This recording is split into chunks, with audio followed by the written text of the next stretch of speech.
South Asia বা আর একটু স্পেসিফিকভাবে বললে ভারত, পাকিস্তান ও বাংলাদেশে একটা মেজর প্রবলেম হলো ধর্মীয় বিদ্বেষ।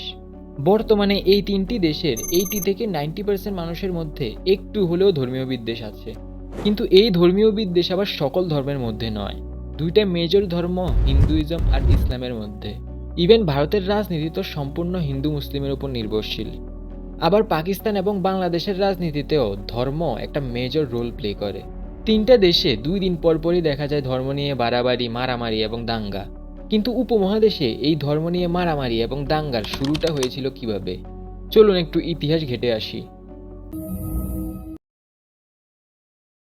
সাল 1857। উপমহাদেশে তখন ব্রিটিশ শাসন চলছিল। তাদের শাসনামলে রাজনৈতিক প্রতিনিধিত্ব ও নির্বাচন ধীরে ধীরে বদলে যেতে শুরু করে। ব্রিটিশরা অনেক সময় বিভিন্ন ধর্মীয় গ্রুপকে নানাভাবে আলাদা করে দেখেছে। 1909 সালের মল্ডে মিন্টোর সংস্কারকালে মুসলমানদের জন্য আলাদা নির্বাচনী ব্যবস্থা চালু করা হয়। এখানে মুসলিম ভোটার শুধুমাত্র মুসলিম প্রার্থীকেই ভোট দিতে পারবে। কোনো হিন্দু প্রার্থী যদি তাদের পছন্দও হয় তবুও তারা হিন্দু প্রার্থীকে ভোট দিতে পারবে না। এই থেকেই সর্বপ্রথম হিন্দু আর মুসলমানদের মধ্যে একটা বিভাজনের রেখা যুক্ত হয়ে যায়, আর ধর্ম হয়ে ওঠে এক রাজনৈতিক পরিচয়। দীর্ঘ 200 বছর পর ভারতবর্ষে ব্রিটিশ শাসন যখন শেষের দিকে, তখন নেহরুর কংগ্রেসের স্বপ্ন ছিল একটা ইউনাইটেড ইন্ডিয়ার, আর জিন্নার মুসলিম লীগের স্বপ্ন ছিল মুসলিমদের জন্য আলাদা একটা রাষ্ট্রের।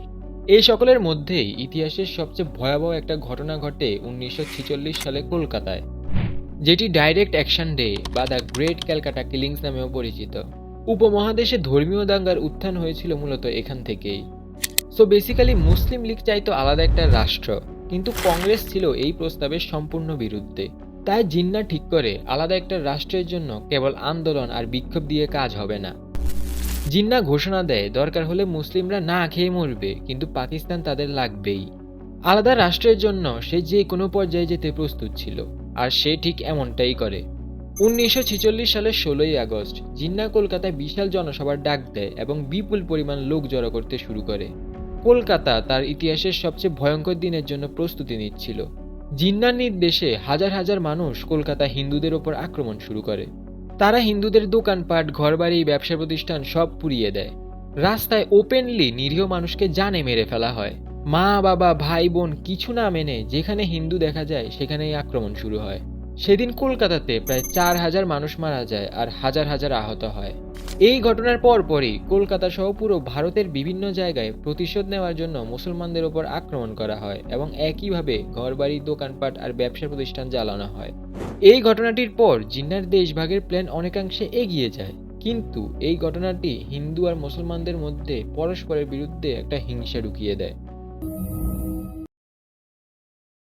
ভারতীয় উপমহাদেশের সবচেয়ে ভয়াবহ এবং হৃদয় বিদারক অধ্যায়টি ছিল 47-এর দেশভাগ।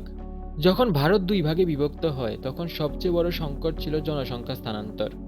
হিন্দু আর শিখদের নিজেদের বাসভূমি ছেড়ে যেতে হতো ভারতে, আর মুসলিমদের যেতে হতো পাকিস্তানে।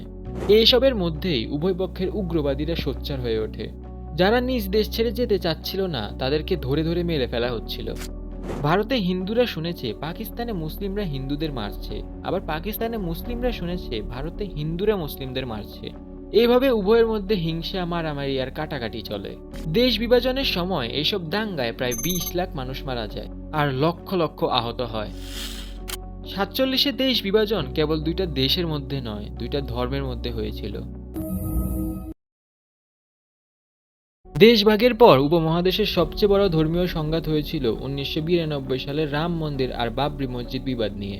বাবরি মসজিদ নিয়ে প্রায় 500 বছর ধরেই লড়াই চলছিল। হিন্দুরা দাবি করছিল এখানে রাম মন্দির ছিল, মুঘলরা সেটা ভেঙে বাবরি মসজিদ বানিয়েছে। আবার মুসলিমরা বলছিল এখানে প্রথম থেকেই মসজিদ ছিল।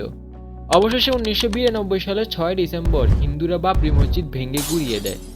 এরপর পুরো ভারতে হিন্দু মুসলিমের মধ্যে দাঙ্গা শুরু হয়, আর এর প্রভাব পড়ে পাকিস্তান আর বাংলাদেশেও। এই ঘটনায় ভারতে প্রায় 2,000 মানুষ মারা যায়।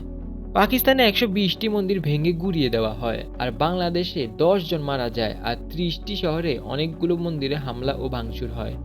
এই ঘটনার পর থেকে উপমহাদেশে একটা ইন্টারেস্টিং ট্রেন্ড শুরু হয়। ট্রেন্ডটা হলো, ওইখানে যদি আমার ভাইয়ের ওপর হামলা হয় তাহলে আমি এখানে তোমার ভাইয়ের ওপর হামলা করব। এবার তোমার ভাইয়ের এর সাথে কোনো সম্পর্ক নাও থাকুক, কিন্তু তবুও তাকে ভুগতে হবে, কেননা সে তোমার ধর্মের। বর্তমান সময়ের কথা যদি বলি তাহলে তিনটি দেশেই মানুষের মধ্যে ধর্মীয় বিদ্বেষ চরম পর্যায়ে। ভারত ও বাংলাদেশে 2 দিন পর পরই ধর্ম নিয়ে একটা কন্ট্রোভার্সি শুরু হয়, কিন্তু পাকিস্তানের চিত্র একটু আলাদা। 47-এর পর সবগুলো দেশেই সংখ্যালঘুদের ওপর নির্যাতন হয়েছে, কিন্তু পাকিস্তানে এত পরিমাণ অ্যাটাক হয়েছে যে সেখানে হিন্দু আর শিখদের অবস্থা অনেক অনেক খারাপ। তাই তাদের কন্ট্রোভার্সি মানে ডিরেক্ট মন্দির আর গুরুদ্বারাতে আক্রমণ। বর্তমানে সম্প্রীতি চাওয়া মানুষের চেয়ে উস্কানি দেওয়া মানুষ বেশি। ভারতের ক্ষেত্রে উস্কানির কাজ করে পলিটিক্যাল পার্টিগুলো, বাংলাদেশে উস্কানির কাজ করে ধর্মীয় বক্তারা, আর পাকিস্তানে পলিটিক্যাল পার্টি আর ধর্মীয় বক্তা উভয়ই উস্কানির কাজ করে। সর্বশেষ কিছু কথা, আমি ওইসব ফালতু জ্ঞান দিতে যাব না যে হিন্দু মুসলিম ভাই ভাই সবার রক্ত লাল ব্লা ব্লা ব্লা। জাস্ট এইটুকু মাথায় রাখবেন, যদি কেউ আপনাকে উস্কানি দেয় আর তার উস্কানিতে আপনি যে কোনো কিছু করতে প্রস্তুত হন, তাহলে এতে লাভ আপনার নয় বরং তার, যে আপনাকে উস্কানি দিয়েছে। কেননা যুদ্ধে প্রাণ সৈনিকেরা হারায়, এসি রুমে বসে যুদ্ধের ঘোষণা দেওয়ার নেতারা না।